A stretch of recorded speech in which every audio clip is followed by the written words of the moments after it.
why our life doesn't change even after we have tried everything. We keep chasing money, success, love, relationships, or a peaceful life, working harder and harder every day. But nothing seems change the way we want it. Why is that? It's because we are trying to fix everything in the outer world while ignoring our inner world. Your energy, mindset, thinking pattern, habits, subconscious blocks, and emotional pain silently shape your results.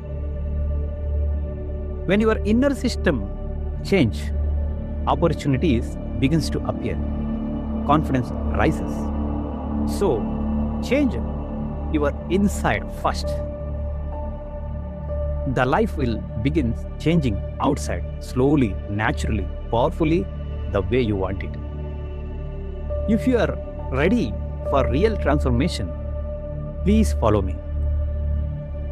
I'm Manjunath Ramachandra, self-transformation guide and spiritual success mentor, helping people to unlock inner power, lifestyle, confidence, clarity, focus, and abundance.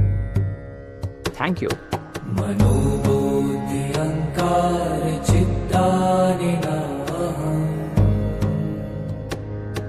न च श्रोत्रजिह्वे न च घ्राणनेत्रे न च व्योमभूमि न तेजो न वायु चिदानन्दरूप शिवोऽहं शिवोऽहम्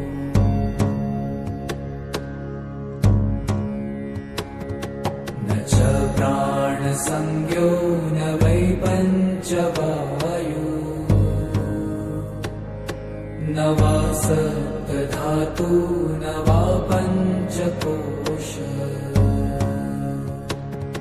न वा पाणिपादं न चोपस्थपायु चिदानन्दरूप शिवोऽहं शिवोऽहम्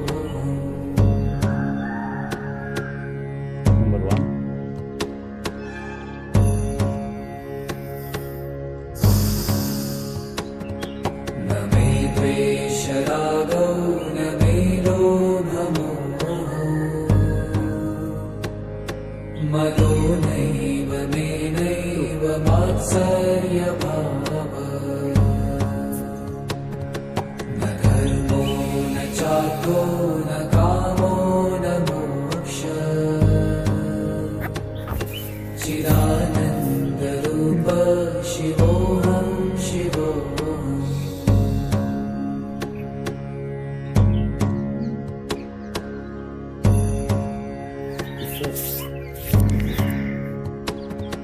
न पुण्यं न पापं न सौख्यं न दुःखं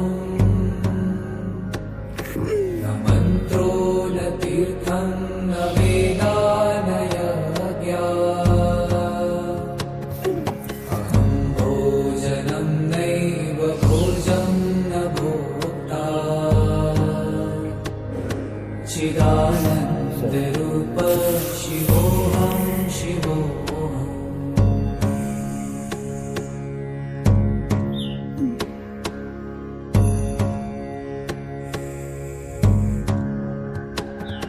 न मृत्युर्न शङ्का न मे जातिभेद पिता नैव मे नैव माता न जन्म न बन्धुर्न मित्रं गुरुर्नैव शिष्यम् चिदानन्दरूप शिवोऽहं शिवोऽहम्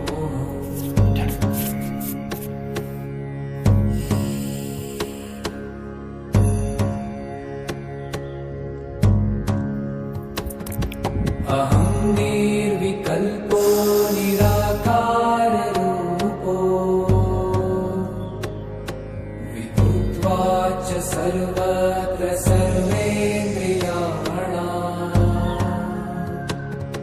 न चास्य सङ्गतं नैव मुक्तिर्न मेय चिदानन्दरूप शिवोऽहं शिवोऽहम्